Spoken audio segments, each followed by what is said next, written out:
Bismillahirrahmanirrahim. Assalamualaikum warahmatullahi wabarakatuh.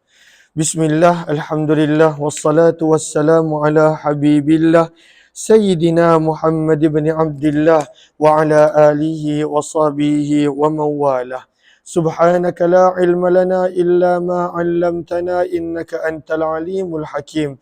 Wa la hawla wa la quwwah illa billahil aliyyil azim.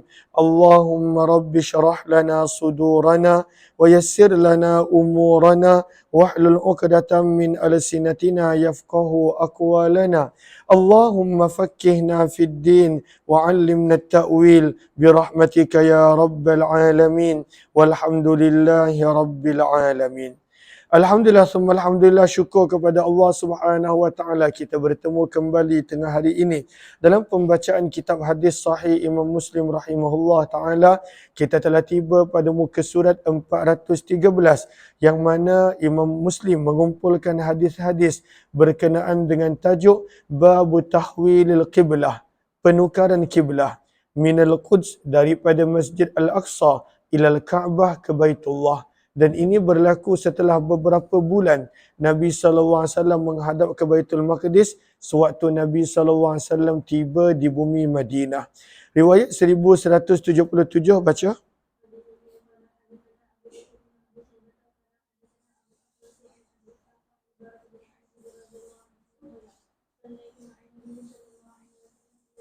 Bara bin Azib radhiyallahu anhu berkata, "Sallaitu ma'an Nabi, aku telah salat bersama dengan Nabi sallallahu alaihi wasallam." Kata Bara bin Azib radhiyallahu taala anhu, ila Baitul Maqdis, menghadap ke arah Masjidil Aqsa, Baitul Maqdis. 16 syahra, selama 16 bulan. Maka inilah tempoh yang mana Nabi sallallahu alaihi wasallam bila tiba di Madinah menghadap ke arah Masjidil Aqsa selama 16 bulan. Sehingga turunnya ayat yang terdapat pada suratul Baqarah, kata Bara bin Azib, wa haitsuma kuntum, dan di mana sahaja kamu berada, fawallu, maka hadapkanlah wujuhakum, wajah kamu, mukamu, syatrah, ke arah Masjidil Haram. Fanazalat, maka ayat ini telah turun ba'dama sallan Nabi, setelah daripada Nabi sallallahu alaihi wasallam salat. Fantalaqa, maka telah berjalan pergi seorang lelaki daripada kalangan orang yang solat bersama dengan Nabi. Famarra binasim minal ansar, maka dia telah melewati sekelompok daripada kalangan orang Ansar. Wahum yusallun, yang masih lagi sedang solat dalam keadaan menghadap ke arah Baitul Maqdis. Fahaddathahum bil hadis, maka beliau telah menceritakan kepada mereka yang kiblat telah berubah. Fawallu, maka mereka telah mengubahkan wajah mereka kibalal bait, ke arah Baitullah, dalam kurungan dalam solat. Kita telah belajar panjang lebar dalam kitab Tuhfatul Ahwazi Syarah Tirmizi tentang bagaimana para ulama menggabungkan hadis-hadis berkenaan tentang penukaran kiblah. Sebab ada hadis yang menyebut bahawa Nabi menukar kiblah sewaktu Nabi solat. Ada hadis yang mengatakan tidak, sebelum ataupun selepas Nabi SAW solat. Dan kemudian ada hadis menyebut ianya solat zuhur, ada mengatakan asar, bahkan ada yang mengatakan subuh. Maka kita telah belajar perkara tersebut, bagaimana para ulama menggabungkan kesemua riwayat sewaktu dalam pembacaan hadis kitab Sunan Imam Tirmizi rahimahullah. Di sini Imam Nawawi hanya menyebut tentang berkaitan hukum ahkam. Maka pada baris yang pertama, kata Imam Nawawi, wa fihi jawazus salatil wahidah ila jihatain. Maka harus dan pada waktu itu boleh satu solat menghadap ke arah dua sudut yang berbeza. Wa hadha huwa sahih, dan perkara ini tidak membatalkan solat. Maka apakah contohnya? Fi man shalla ila jihatin bil ijtihad, seorang yang solat menghadap ke satu arah dengan cara ijtihad. Dia ijtihad, pada waktu itu dirasakan menghadap ke arah contohnya sekian-sekian. Sedang dia solat, taghayyara ijtihaduh fi asna'iha, ijtihad dia berubah. Dia kata nampak gaya kiblat bukan sini, kiblat ke arah lain. Maka dalam mazhab Syafi'i, maka kalaulah ijtihadnya berubah dan dia mengubah kedudukan kiblatnya waktu solat, tak membatalkan solat. Kata Imam Nawawi, hatta law taghayyara ijtihaduh, sehingga kalaulah berubahnya ijtihadnya sebanyak 4 kali pada satu waktu solat yang sama, fa shalla kullu rak'ah, maka dia solat setiap rakaat ke arah sudut yang berbeza, solatnya sah.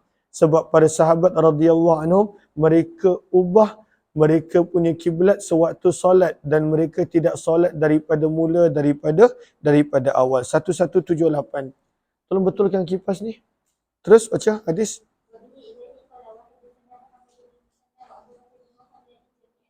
Menghadap sini.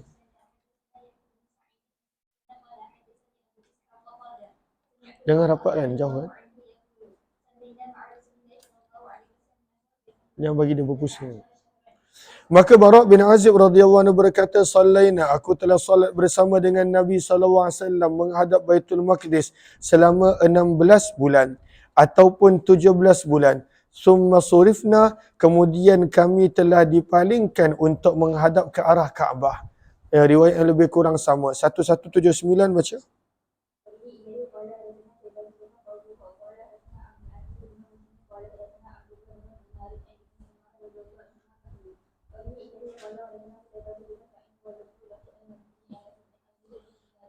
Daripada sahabat Nabi Abdullah bin Umar radhiyallahu anhuma, beliau berkata, bainaman nasu fi salatis subuh. Ini satu peristiwa. Ini bukanlah berlaku kepada Nabi, tetapi berlaku kepada para sahabat Nabi. Mereka sedang solat subuh, masih menghadap ke arah kiblat Baitul Maqdis. Maka daripada Abdullah bin Umar, beliau berkata, bainaman nas, sedang orang ramai solat. Maka ada yang mengatakan peristiwa ini berlaku di Masjid Quba. Sedang para sahabat solat pada waktu solat subuh di Quba, izja'ahum atin, maka tiba-tiba datang kepada mereka seseorang lalu berkata, sesungguhnya Nabi sallallahu alaihi wasallam qad unzila alaihi lailah, telah diturunkan wahyu kepada baginda semalam, wa qad umira, dan baginda telah diperintahkan untuk menghadap ke arah Baitullah Kaabah, fastaqbiluha, maka menghadaplah kamu ke arah Baitullah Kaabah, wa kanat wujuhuhum, dan adalah pada awalnya wajah mereka menghadap ke arah Syam, kiblat lama, fastadaru, maka mereka telah berpusing ilal Kaabah, menghadap ke arah Kaabah. Maka menjadi dalil mereka tak mulakan balik solat daripada awal. Maka kalaulah berubah ijtihad kiblat ketika mana solat, maka tidaklah membatalkan solat seperti yang Imam Nawawi sebutkan tadi. 1180, teruskan baca sampai habis.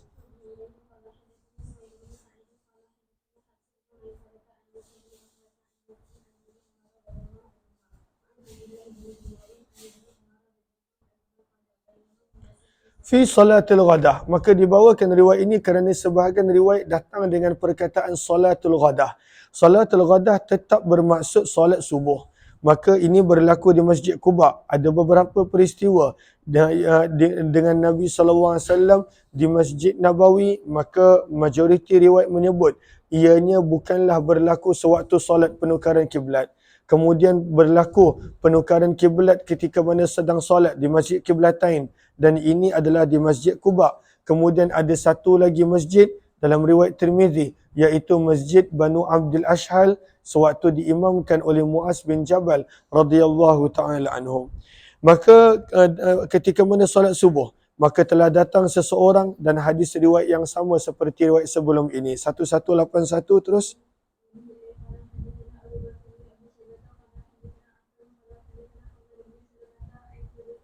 Daripada Anas radhiyallahu anhu, sesungguhnya Nabi sallallahu alaihi wasallam kana yusalli, baginda menunaikan solat ke arah Baitul Maqdis. Fanazalat, maka telah turunnya ayat daripada suratul Baqarah, qad nara, sungguh kerap kali kami melihat, taqalluba wajhika, berulang-ulang kamu menghadapkan wajahmu wahai Muhammad, fis sama', ke langit. Kenapa berulang-ulang Nabi menghadapkan wajah ke langit? Menunggu bila turunnya wahyu agar berlakunya pertukaran kiblat. Sebab orang-orang Yahudi mengejek Nabi pada waktu itu Nabi solat menghadap ke arah kiblat mereka. Falanwalliyannaka, maka pasti dan pasti kami benarkan engkau wahai Muhammad untuk berpaling kiblatan ke arah kiblat tardaha, yang engkau sukai. Fawalli, maka palingkanlah mukamu wahai Muhammad, wajhaka, mukamu wahai Muhammad, syatral masjidil haram, ke arah masjidil haram. Famarra rajulun, maka telah melewati seorang lelaki daripada Banu Salimah, wahum rukuk, dan beliau solat subuh, wahum rukuk, dalam keadaan mereka sedang solat subuh, wa qad sallau, dan mereka telah selesai satu rakaat, fanada, maka lelaki yang sempat solat dengan Nabi dalam keadaan kiblat telah bertukar, beliau telah berteriak menyeru, ala ketahuilah, innal kiblata, sesungguhnya kiblat, qad huwilat, telah berubah. Famalu, maka para sahabat yang sedang solat mereka berpaling, kama hum, dalam keadaan mereka masih solat, nahwal kiblah, ke arah kiblat Baitullah Kaabah. Terus bab yang seterusnya, babun nahi an bina'il masajidi 'alal kubur, bab larangan daripada membina masjid di atas kubur, wattikhadhis suwar fiha, dan meletakkan gambar-gambar di dalam masjid, wan nahyi an ittikhadil kubur masajid, dan larangan daripada menjadikan kubur-kubur sebagai tempat solat ataupun pada waktu itu masjid. Maksudnya tidak menjadikan tanah perkuburan sebagai masjid. Maka kata Imam Nawawi rahimahullahu ta'ala, okey, tak banyak, tak ada apa, kita baca 182. Terus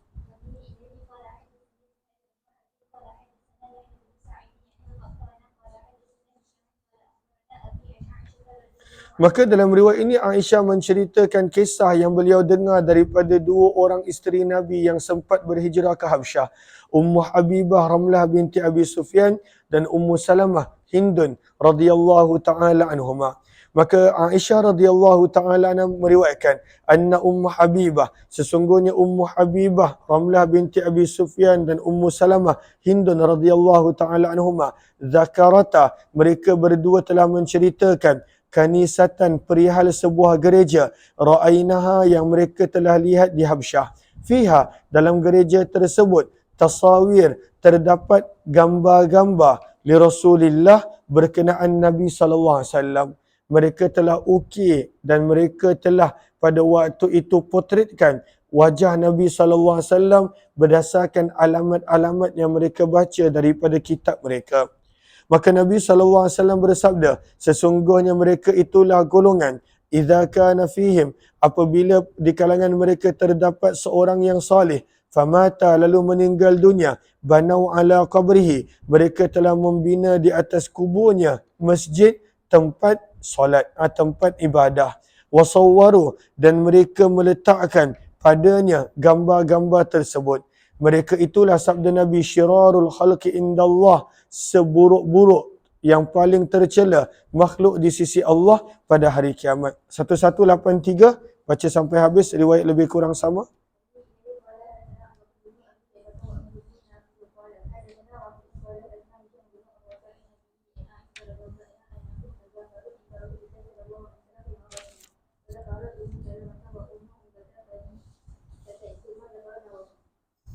Terus, maka cuma dalam riwayat ini ada penambahan bahawa mereka berceritakan tentang gereja yang pernah dilihat oleh Ummu Habibah dan Ummu Salamah sewaktu sakit yang membawa kepada kewafatan Nabi sallallahu alaihi wasallam.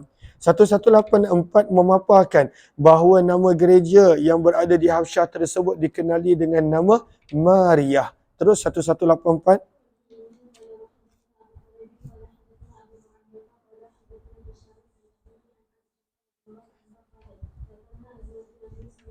Telah bercerita para ummahatul mukminin isteri Nabi, kanisatan berkenaan sebuah gereja yang mereka telah lihat di bumi Habsyah. Yuqalu laha, gereja tersebut dikenali dan dipanggil Mariyah, dan baki riwayat adalah lebih kurang sama dengan riwayat yang lain. 1185 terus.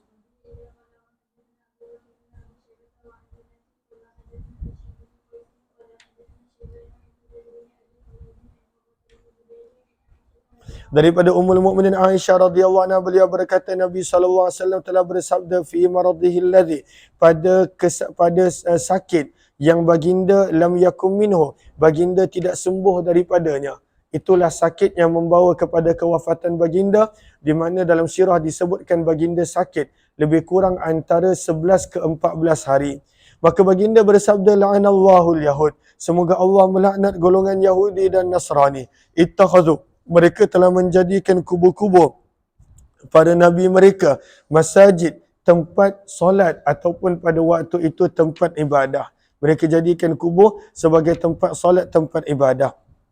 Kemudian kemudian Aisyah berkata, falaula dzaka, kalaulah tidak kerana sabdaan Nabi SAW tersebut, ubriza, aku akan perlihatkan kubur baginda Nabi, ghaira annahu, kecuali bahawa sesungguhnya khusyah, dikhawatiri, an yuttakhadha masjidah, maka dijadikan kubur Nabi sebagai tempat solat, tempat ibadah. Maka Aisyah kalau boleh dia nak tunjukkan kubur Nabi kepada orang ramai. Tapi kerana dia khawatiri dia melanggar apa yang Nabi SAW pesan, maka pada waktu itu beliau kekalkan kubur Nabi SAW berada dalam rumahnya dan dikelilingi dengan tembok dan juga dengan dinding sebagainya. Terus Wafi 1186 terus.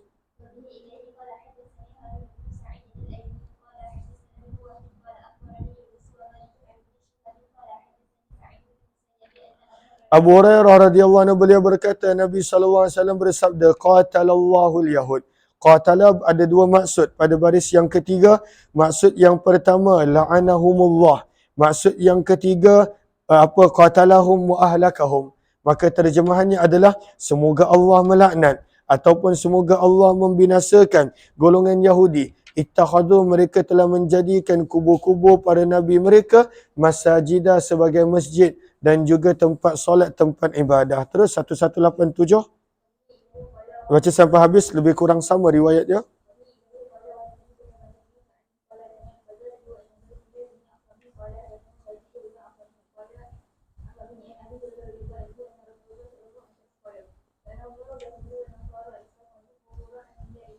Riwayat yang lebih kurang sama. 1188 terus.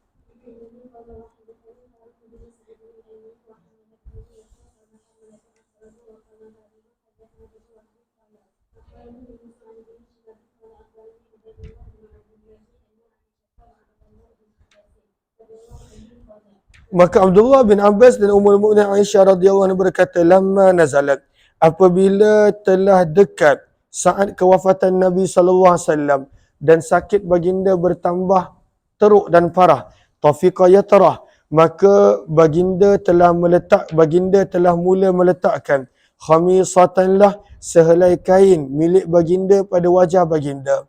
Fa idza tamma, apabila telah hilang seketika ataupun baginda sakit tersebut ataupun baginda telah sedar, kasyafaha, baginda telah mengalihkan kain tersebut daripada wajahnya, maka baginda pada waktu itu berkata dalam keadaan seperti itu, laknatullah, semoga Allah melaknat ke atas golongan Yahudi dan Nasrani. Ittakhadhu, mereka telah menjadikan kubur-kubur para nabi mereka sebagai masjid, tempat ibadah. Yuhadziru, maka baginda memberi peringatan, mithlama sana'u, daripada melakukan seperti yang golongan Yahudi dan Nasrani lakukan.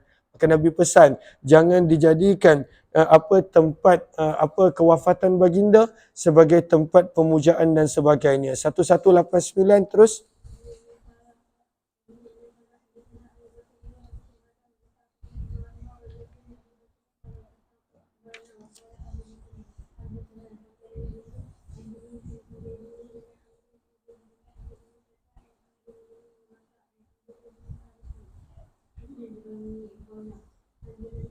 Jundab bin Junadah radhiyallahu anhu berkata, aku telah mendengar Nabi SAW bersabda qabla an yamuta bi khamsin, 5 hari sebelum baginda wafat, wa huwa yaqul, baginda sedang bersabda, inni abra'u, sesungguhnya aku dilarang, ataupun lihat kepada abra'u pada baris yang pertama, ay amtani' min hadza wa unkirah.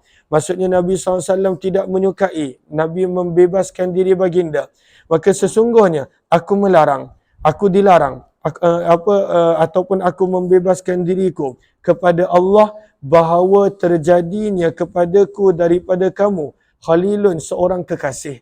Maksudnya Nabi tidak boleh mempunyai seorang kekasih daripada kalangan manusia kerana kekasih Nabi adalah Allah. Khalil Nabi adalah Allah Subhanahu wa taala. Fa inna Allah, maka sesungguhnya Allah Taala telah menjadikanku sebagai khalil kekasihnya, sebagaimana Ibrahim telah dijadikan kekasihnya. Walau kuntu muttakhidan, dan sekiranya aku diizinkan untuk menjadikan seorang yang paling aku kasih daripada kalangan umatku, latakhaztu Abu Bakar khalila, nescaya orang itu adalah Abu Bakar. Ala ketahuilah, wa inna man kana qablakum, sesungguhnya orang-orang sebelum daripada kamu, kanu yattakhidun, mereka menjadikan kubu-kubu nabi mereka, wa salihihim, dan kubu-kubu orang salih daripada kalangan mereka, masajida, sebagai masjid, sebagai tempat ibadah. Ala ketahuilah, fala tattakhidu, maka janganlah kamu menjadikan kubu-kubu sebagai masjid. Inni anhaakum, sesungguhnya aku melarang kamu daripada melakukan itu. Maka pada waktu itu dilarang daripada menjadikan kubu-kubu para nabi sebagai tempat untuk pada waktu itu dipuja ataupun tempat untuk beribadah kepadanya. Bab yang ketiga berkenaan tentang kelebihan membina masjid dan galakan untuk membina masjid. Maka dalam riwayat ini dinukilkan riwayat berkenaan tentang Uthman bin Affan ketika mana Uthman bin Affan nak membesarkan binaan Masjid Nabawi. Dan pada waktu itu beliau nak masukkan kawasan-kawasan perumahan yang berada di sekitar Masjid Nabawi, termasuklah masjid para ummahatul mukminin. Maka ada para sahabat mempertikaikan, ada sebahagian mempertikaikan. Maka Uthman bin Affan menerangkan bahawa beliau nak membina masjid kerana Allah Ta'ala. Terus baca riwayat dia.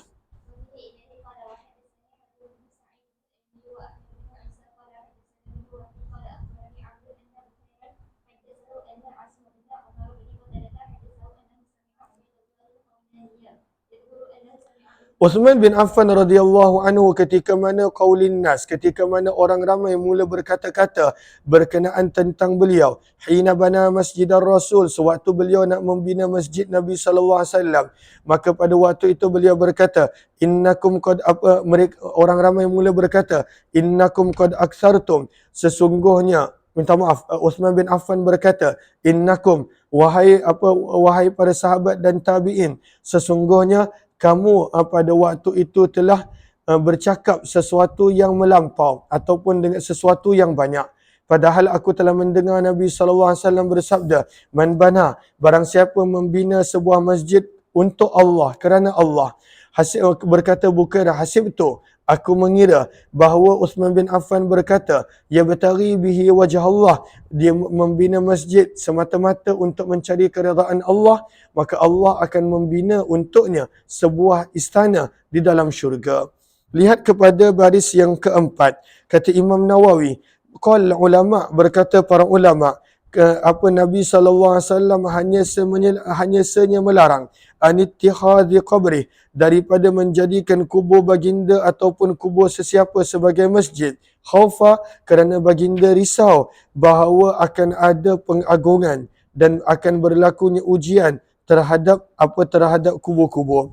Farubbama adda, maka itu akan membawa kepada kekufuran sebagaimana yang telah berlaku banyak terhadap umat-umat yang terdahulu. Walamma htajatis sahabah, namun apabila para sahabat ridwanullahi alaihim ajma'in, mereka memerlukan kepada pembesaran Masjid Nabawi sallallahu alaihi wasallam, hina kathural muslimun, sewaktu umat Islam telah menjadi dalam jumlah yang besar, wamtaddat, dan telah bertambah pada waktu itu keperluan untuk memasukkan rumah-rumah ummahatul mukminin ke dalam kawasan masjid, dan antaranya adalah Hujratu Aisyah, rumah Aisyah, yang mana padanya terdapat makam Nabi, tanah perkuburan Nabi sallallahu alaihi wasallam, Abu Bakar dan Umar.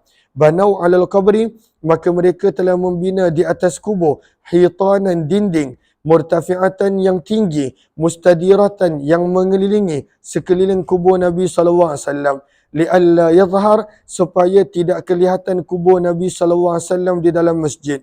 fayusalli ilaihi al-awam, lalu orang ramai akan solat pada waktu itu menghadap ke arah kubur, wa yuaddi ilal mahzur, dan akan menjadi pada waktu itu kepada perkara yang tidak disukai oleh Nabi. Summa banau jidarain, dan kemudian mereka telah membuat dua dinding min ruknai al-qabr ash-shimalain wa harrafuhuma hatta iltaqaya hatta la yatamakkan ahadun min istiqbalil qabr, sehingga tidak ada sesiapa yang boleh melihat ke arah kubur. Sebab itulah Aisyah telah berkata pada hadis yang kita baca, walaula zalika, kalaulah tidak kerana risau orang ramai akan menyembah kepada kubur Nabi sallallahu alaihi wasallam, maka nescaya aku akan memperlihatkan kubur baginda Nabi sallallahu alaihi wasallam kepada orang ramai. Jelas ke jelas?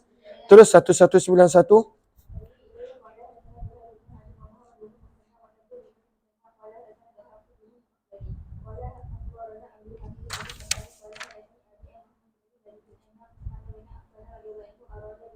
Maka Uthman bin Affan ingin untuk membesarkan pembinaan Masjid Nabawi.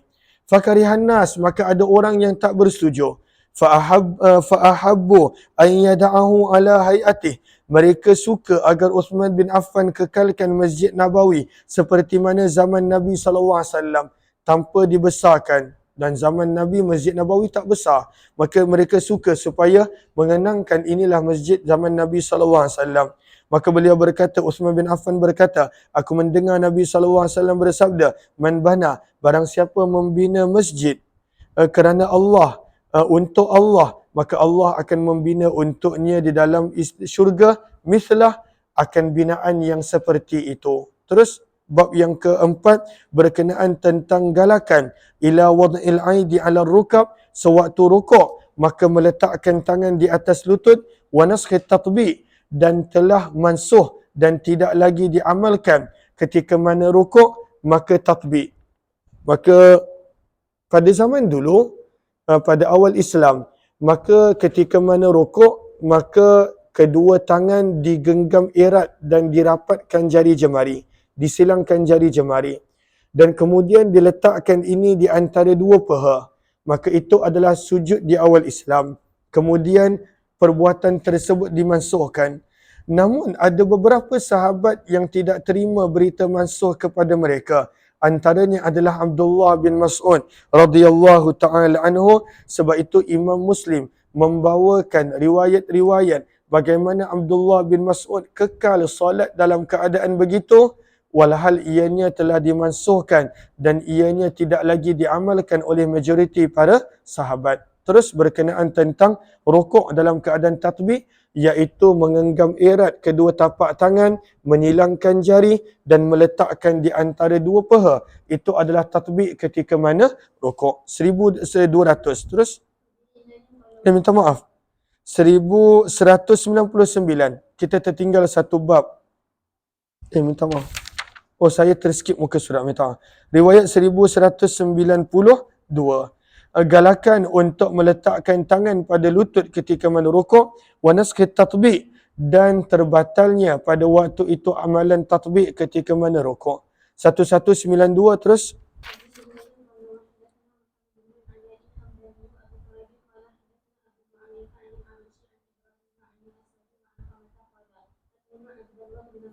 maka berkata Aswad dan Al-Qamah, mereka berdua berkata, kami telah datang ke rumah Abdullah bin Mas'ud radhiyallahu anhu. Faqala, maka Abdullah bin Mas'ud bertanya, asalla haula'i khalfakum, adakah gubernur-gubernur kamu telah solat di belakang kamu?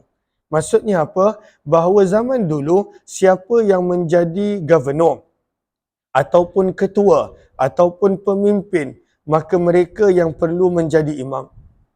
Maka pernah berlaku sebahagian daripada gubernur pada waktu itu mereka melengah-lengahkan solat dengan alasan kesibukan dan sebagainya.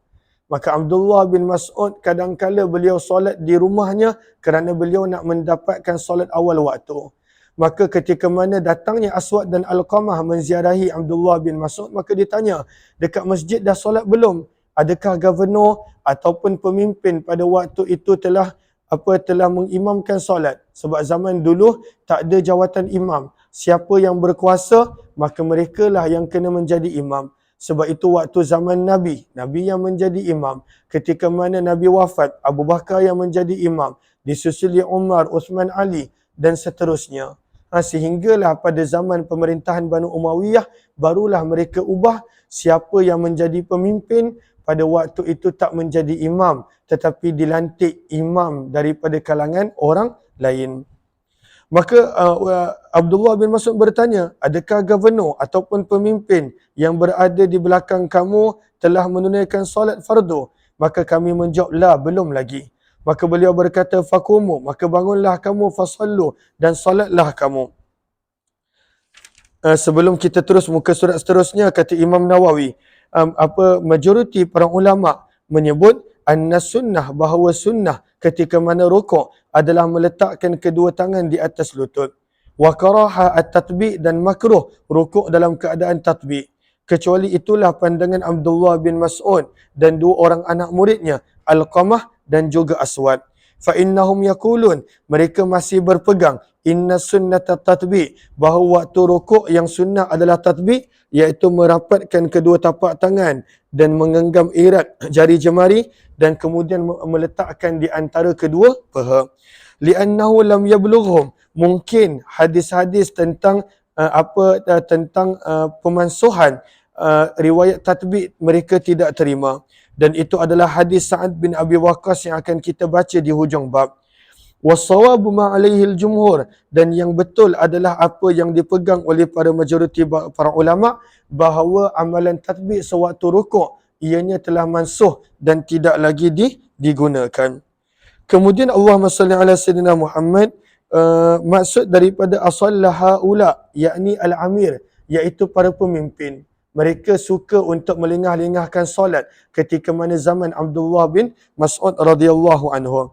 Wa fihi isyarah, dan pada perkataan ini terdapat isyarat bahawa Abdullah bin Mas'ud tidak setuju bahawa mereka melengah-lengahkan solat dan solat pada pertengahan ataupun hujung waktu di masjid dan rumah Allah.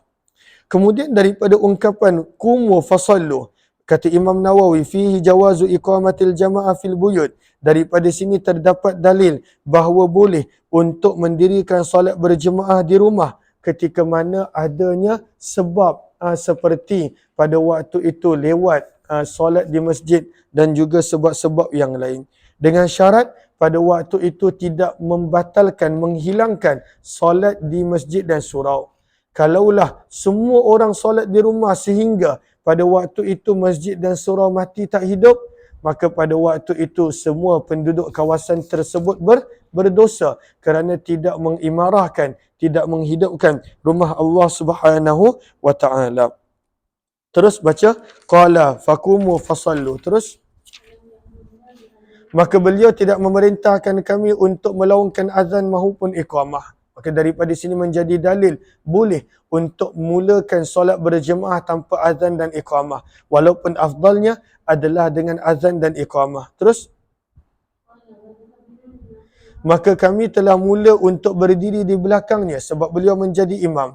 Fa akhadha bi aidina, ini adalah pandangan Abdullah bin Mas'ud. Maka beliau telah memegang kedua tangan kami dan menjadikan salah seorang daripada kami berdiri di bahagian kanannya, wal akharu an shimalih, dan seorang lagi di bahagian kirinya.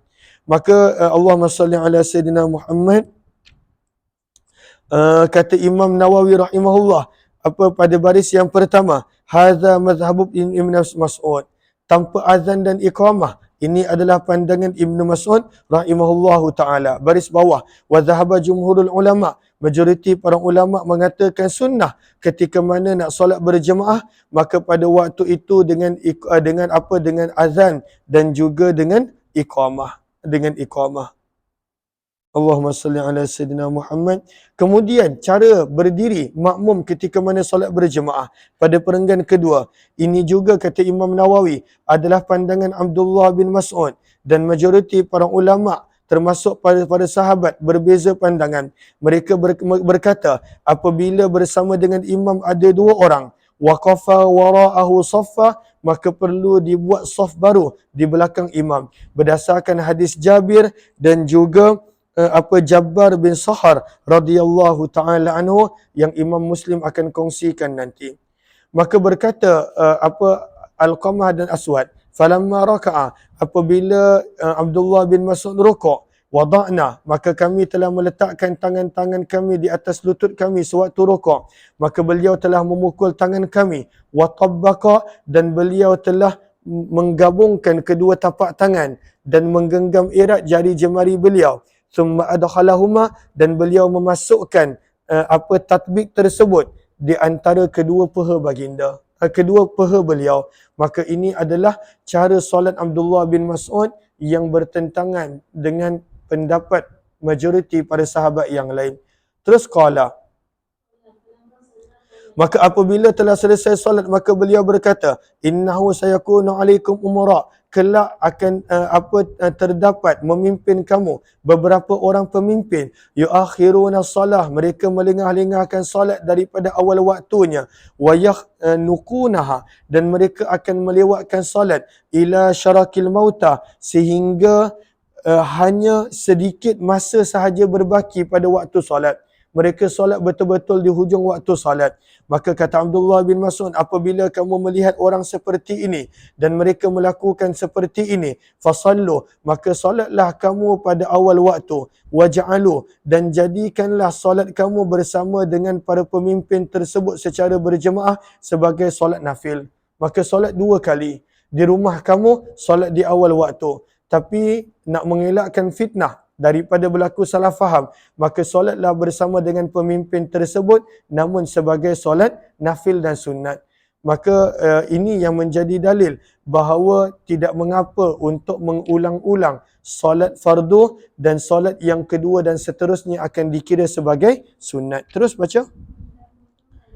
Dan kalaulah jumlah kamu sebanyak 3 orang, fasallu jami'ah, maka solatlah kamu secara keseluruhan. Wa idza kuntum, dan apabila jumlah kamu lebih daripada itu, falyummakum, maka hendaklah mengimamkan kamu salah seorang daripada kamu. Wa idza raka'a, lalu apabila dia rukuk, falyafrush dhira'ai, maka hendaklah dia meletakkan tangannya pada waktu itu di antara kedua pehanya. Wal yahnu, dan hendaklah dia menunduk. Maksudnya tatbik, rukuk dalam keadaan tatbik. Namun ini adalah pandangan Abdullah bin Mas'ud kerana mungkin hadis pemansuhan perbuatan ini beliau tidak terima. Wal yutabbik, dan hendaklah beliau merapatkan di antara kedua tapak tangan dia. Falaka'anni, maka kata Abdullah bin Mas'ud, seolah-olah aku masih dapat melihat ikhtilaf kepada ikhtilaf gabungan ataupun percanggahan jari jemari Nabi SAW, aku dapat melihat. Maksudnya beliau kata aku masih dapat melihat bagaimana Nabi SAW rukuk dalam keadaan menggabungkan pada waktu itu, mengeratkan jari jemari baginda Nabi SAW. 1193 riwayat yang lebih kurang sama. Baca sampai habis.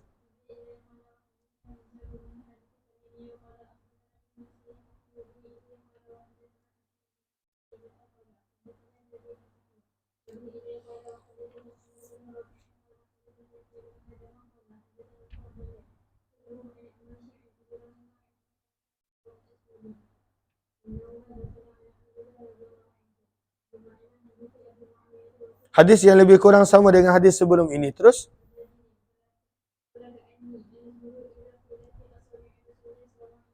Maka beliau berkata, aku buat begini kerana aku seolah-olah masih melihat bagaimana Nabi SAW mengeratkan jari jemari baginda ketika mana rukuk, iaitu rukuk dalam keadaan tatbik. Tetapi sebenarnya Imam Muslim nanti di hujung akan bawakan riwayat Sa'ad bin Abi Waqqas, sebenarnya perbuatan ini adalah di awal Islam yang kemudiannya telah dimansuhkan. 1194 terus.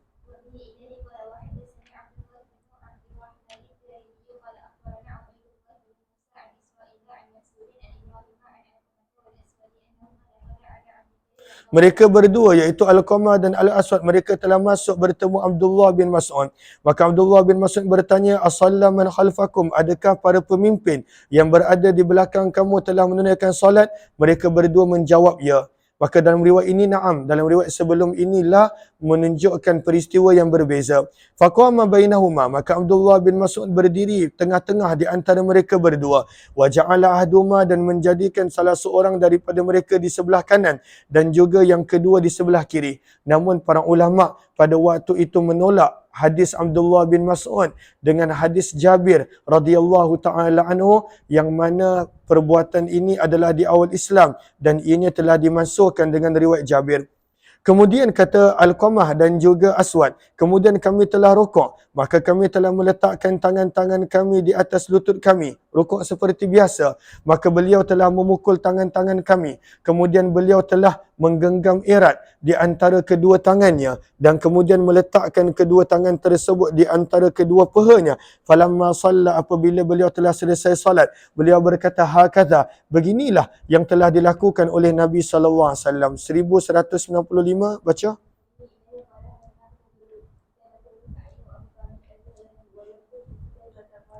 Maka ini riwayat-riwayat yang menunjukkan bahawa perbuatan tersebut telah mansuh, iaitu riwayat Sa'ad bin Abi Waqqas radhiyallahu taala anhu. Terus daripada Mus'ab yang merupakan anak lelaki kepada Sa'ad bin Abi Waqqas, beliau berkata, "Sallaitu ila jambi abi." Aku telah salat di sisi ayahku Sa'ad bin Abi Waqqas radhiyallahu anhu. "Wa ja'altu yadayya." Dan aku menjadikan kedua tanganku di antara kedua lututku. Maksudnya tatbik seperti cara Abdullah bin Mas'ud. Faqala li, maka ayahku telah berkata kepadaku, idrib bikaffaika ala rukbatai. Letakkanlah kedua tapak tanganmu di atas kedua lututmu. Qal, summa fa'altu dhalika. Sekali lagi aku telah rukuk dalam keadaan melakukan tatbik, menggabungkan kedua tangan dan meletakkan di antara kedua pahaku. Maka ayahku telah memukul kedua tanganku seraya berkata, inna nuhina, sesungguhnya kami telah dilarang daripada perbuatan seperti ini. Wa umirna, dan kami telah diperintahkan untuk meletakkan tapak tangan kami di atas lutut-lutut kami. 1196 baca sampai habis, riwayat yang lebih kurang sama.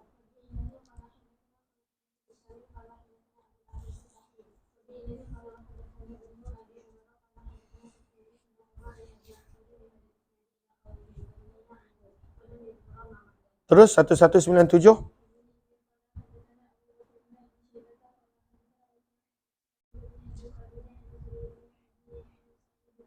Maka dalam riwayat ini jelas bahawa perbuatan tatbik dan meletakkan gabungan tangan di antara kedua paha adalah di awal Islam, seperti yang Sa'ad bin Abi Waqqas terangkan kepada anaknya. Maka daripada Mus'ab bin Sa'ad, anak kepada Sa'ad bin Abi Waqqas, beliau berkata, raka'tu, aku telah rukuk. Faqultu bi yadayya hakadha, yakni tabbaqa bihima. Dan aku rukuk dalam keadaan menggabungkan kedua tanganku, wa wada'ahuma, dan meletakkan keduanya di antara paha. Maka ayahku telah berkata, sesungguhnya kami pernah melakukan seperti ini di awal Islam. Summa umirna, kemudian kami telah diperintahkan oleh Nabi birrukabi, untuk meletakkan tangan di atas lutut ketika mana rukuk. Maka menunjukkan bahawa perbuatan Abdullah bin Mas'ud adalah berbeza dan bertentangan daripada amalan para sahabat majoriti, dan pada waktu itu tidak diambil riwayat Abdullah bin Mas'ud sebagai dalil kerana perbuatan tersebut dimansuhkan. 1198 terus.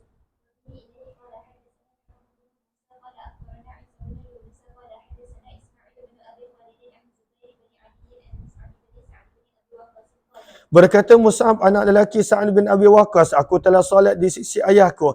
Falamma raka'tu, apabila aku telah rukuk, syabbaktu, aku telah menggenggam erat sambil menyilangkan jari jemariku. Wa ja'altuma, dan meletakkan kedua tanganku di antara kedua lutut.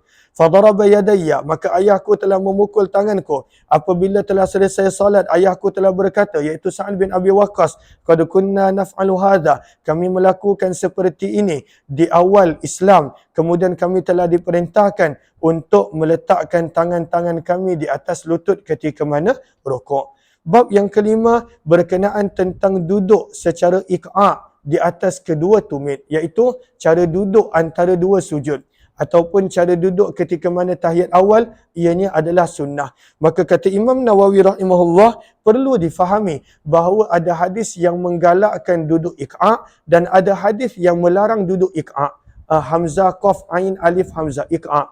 Maka hadis yang melarang maka ianya menunjukkan cara duduk yang pada waktu itu sebenarnya kita akan baca. Dan cara duduk yang sunnah adalah ketika mana duduk antara dua sujud dan tahiyat awal. Sebab itu kata Imam Nawawi pada baris yang kedua, i'lam, ketahuilah bahawa sesungguhnya duduk iqa' telah datang dalam hadis sebanyak dua kali.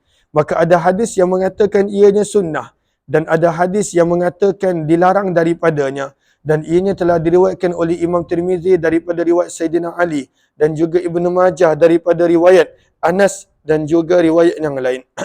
Wa qad ikhtalafa ulama, dan para ulama telah berbeza pendapat berkenaan tentang hukum iqa'. Wa fi tafsirihi, dan juga terdapat perbezaan pendapat tentang apakah itu duduk iqa'. Was-sawabul ladzi, kata Imam Nawawi, dan yang paling tepat yang tidak ada yang tidak ada percanggahan tentangnya adalah annal iqa', sebenarnya duduk iqa' ini terdapat dua cara. Ahaduhuma, yang pertama adalah dengan merapatkan kedua punggung pada tanah, wa yunsibu saqai, menegakkan pada waktu itu betis, maksudnya menegakkan betis. Allahumma salli ala Muhammad, menegakkan betis, menegakkan kaki dan kedua punggung meletakkan di tanah, wa yada'u yadai, dan meletakkan tangan pada tanah, seperti mana duduknya anjing. Maka ini yang dilarang seperti mana yang ada dalam hadis. Wa hadzal nau' huwal makruh, dan cara ini yang tidak disukai oleh Nabi sallallahu alaihi wasallam. Punggung menyentuh tanah, kaki ditegakkan dan tangan diletakkan pada tanah seperti mana duduknya anjing, maka ini cara duduk iqa' yang dilarang. Adapun cara duduk iqa' ketika mana tahiyat awal dan duduk antara dua sujud, maka itu sunnah seperti mana yang Abdullah bin Abbas nukilkan dalam hadis yang bakal kita baca. 1199 terus.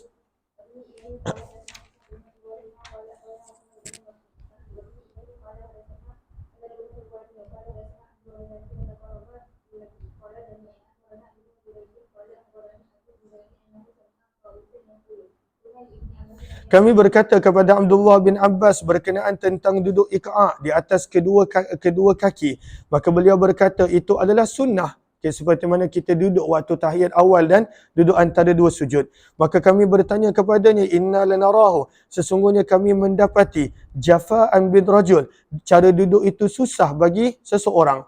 Maka Abdullah bin Abbas berkata bahkan itu adalah sunnah Nabi kamu sepatutnya dilakukan. 1200 hadis berkenaan tentang haram berkata-kata sewaktu solat, dan apa jua hadis yang menunjukkan boleh, maka hadis tersebut telah mansuh, telah terbatal dan tidak lagi boleh dijadikan sebagai dalil. Terus 1200.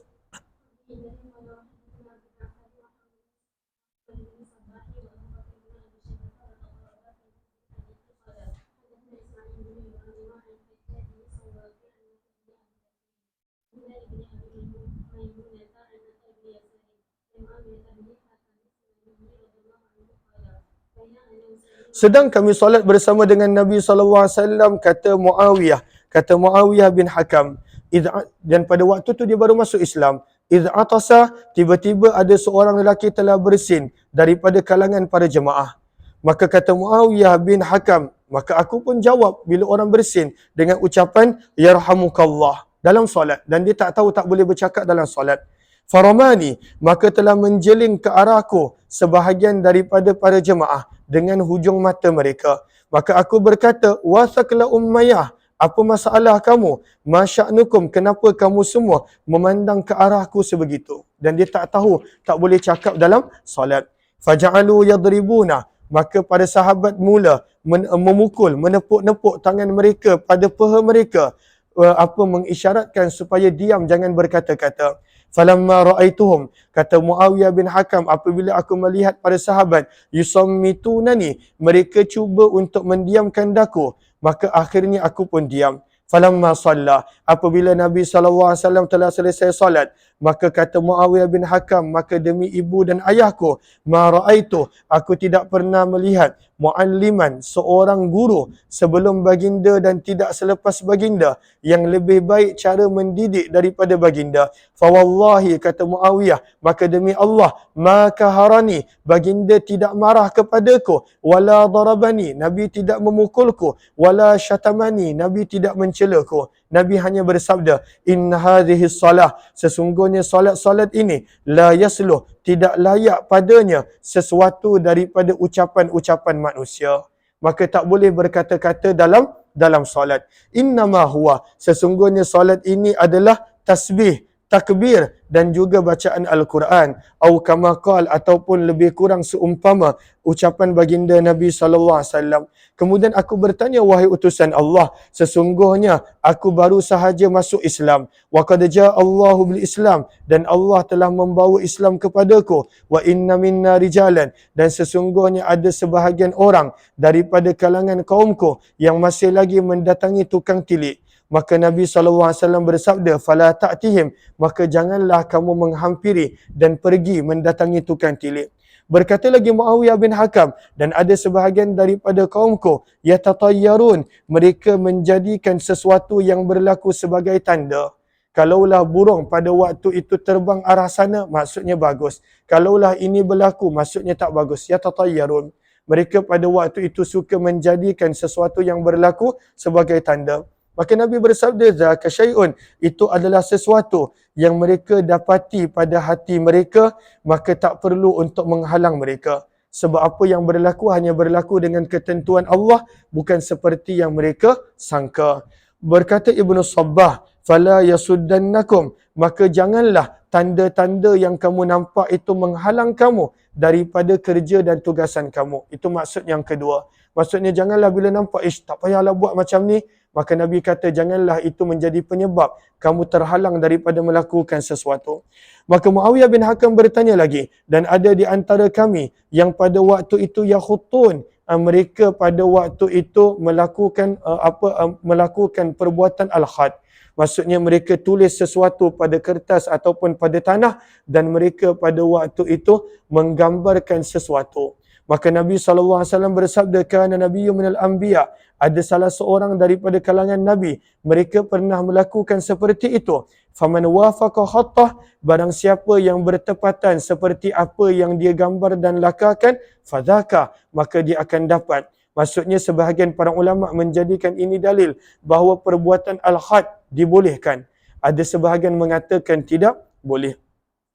Kemudian berkata Muawiyah bin Hakam, wa kana li jariyah, dan aku memiliki seorang hamba perempuan, tara'a ghanama, yang tugasnya adalah membawa kambing-kambingku untuk makan, ataupun tugasnya untuk mengembala kambing-kambing milikku ke arah Bukit Uhud, wal Jawaniyah, dan juga kawasan Jawaniyah.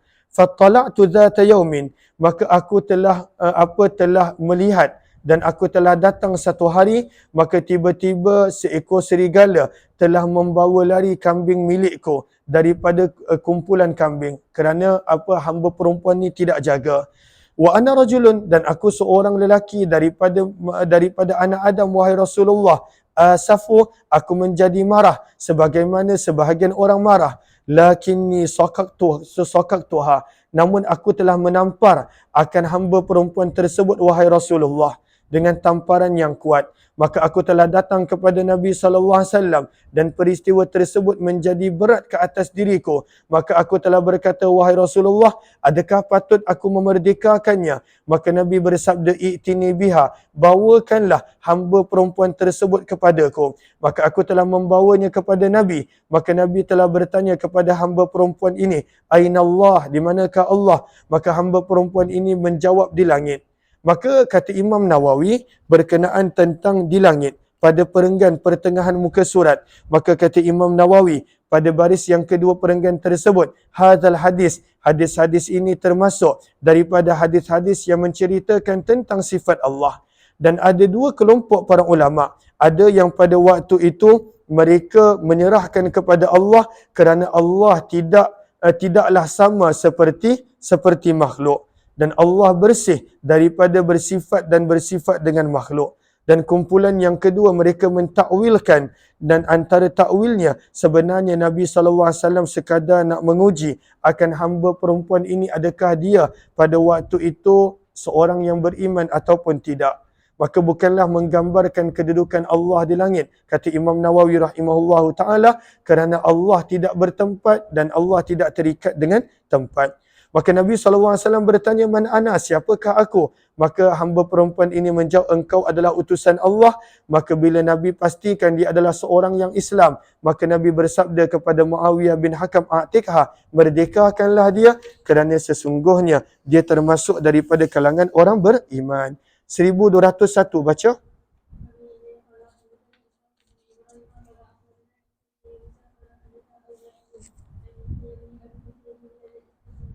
Kita akan sambung jam 3 insya-Allah. Terima kasih kepada semua, jumpa lagi insya-Allah.